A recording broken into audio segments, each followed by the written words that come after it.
Olá, amigos. Uma boa tarde para vocês. Aqui pensando em todos os acontecimentos que estão nos afligindo nesse momento, eu resolvi trazer uma mensagem para vocês, onde a gente vai procurar pensar um pouquinho sobre como se processa a convocação de encarnados para uma desencarnação coletiva. Qual é a explicação espiritual para o fato de saírem pessoas ilesas das catástrofes, algumas até mesmo por terem desistido de uma viagem ou então perdendo o embarque em transportes a serem acidentados? Outras pessoas, simplesmente ao não saírem de casa, não foram contactadas com o vírus, né? As respostas são baseadas nas premissas de que o acaso não pode reger fenômenos inteligentes e na certeza da infalibilidade da lei divina, agindo por conta de espíritos prepostos sob a subordinação de entidades superiores. Não podemos esquecer que a cada um será dado segundo as suas obras. Ensina os espíritos mediante comparação simples, mas de forma altamente significativa, que justiça sem amor é como terra sem água. O pensamento da espiritualidade superior sobre o tema significa que a justiça é perfeita, porque Deus a fez assistida pelo amor, para que os endividados não sejam aniquilados. O Livro dos Espíritos explica, dentre outras informações, a respeito que a fatalidade só existe no tocante à escolha feita pelo espírito ao encarnar, de sofrer esta ou aquela prova. E feita a escolha, ele traça para si mesmo uma espécie de destino, que é a própria consequência da posição em que se encontra. Em verdade fatal, entre aspas, no verdadeiro sentido da palavra, só é um instante da morte. Chegado este momento, de uma forma ou de outra, a ele não poderemos fugir. Em chegando a hora de retornar ao plano espiritual, nada nos livrará e inconscientemente guardamos em nós o gênero de morte que nos aguarda, pois isso nos foi revelado quando fizemos a escolha desta ou daquela existência. Não nos esqueçamos de que somente os acontecimentos importantes e capazes de influir nossa evolução moral são previstos por Deus, porque são úteis à nossa purificação e à nossa instrução.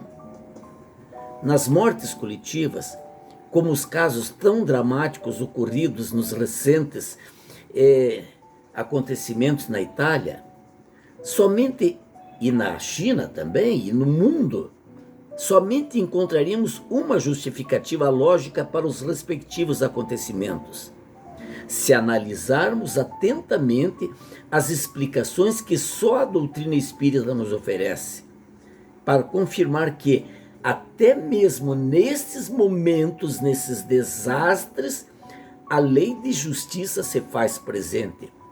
Pois, como nos afirma o codificador, não há efeito sem que haja uma causa que o justifique.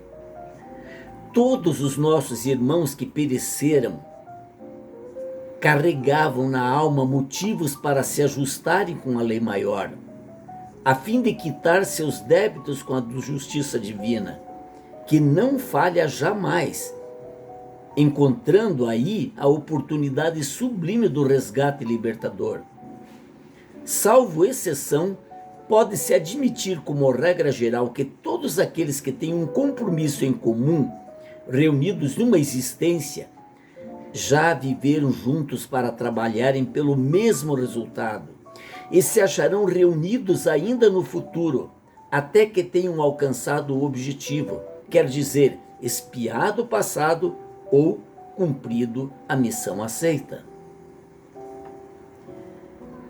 Chico Xavier, no seu livro Desencarnações Coletivas, ele nos trouxe explicações sobre os fenômenos dessas mortes, que quando pergunta para Emmanuel, a resposta que ele recebe por algumas dezenas de pessoas em reuniões públicas, que é: sendo Deus a bondade infinita, por que permite a morte aflitiva de tantas pessoas, como nos casos agora que estamos vendo?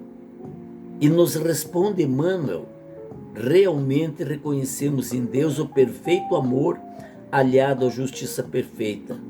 E o homem, filho de Deus, crescendo em amor, traz consigo a justiça imanente, convertendo-se em razão disso, em qualquer situação, no mais severo julgador de si próprio.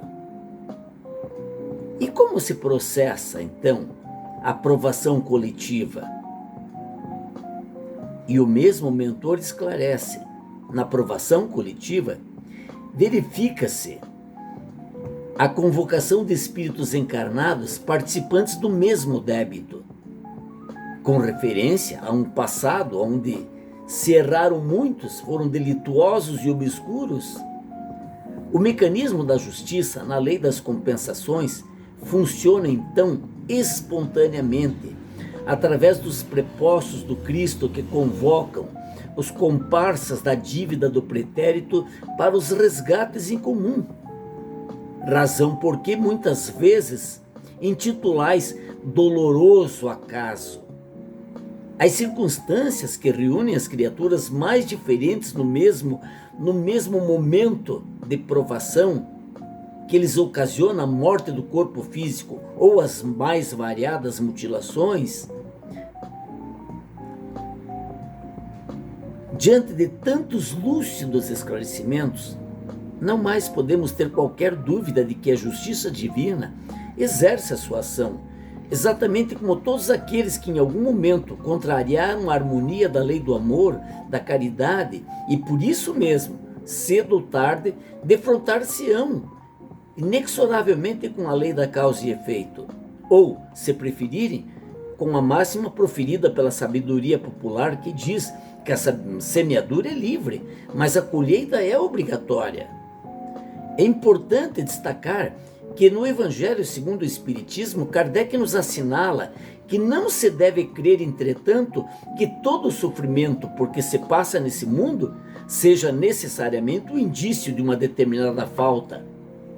Trata-se frequentemente de simples provas escolhidas pelos espíritos para a sua purificação, para acelerar o seu adiantamento.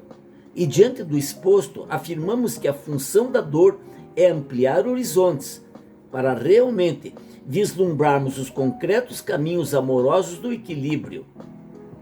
Por isso, diante de compromissos como esse que estamos enfrentando agora, lembremos-nos sempre de que a finalidade da lei de Deus é a perfeição do espírito e que estamos a cada dia caminhando nessa direção, onde o nosso esforço pessoal, a busca da paz estarão agindo a nosso favor, minimizando ao máximo o peso dos débitos do passado.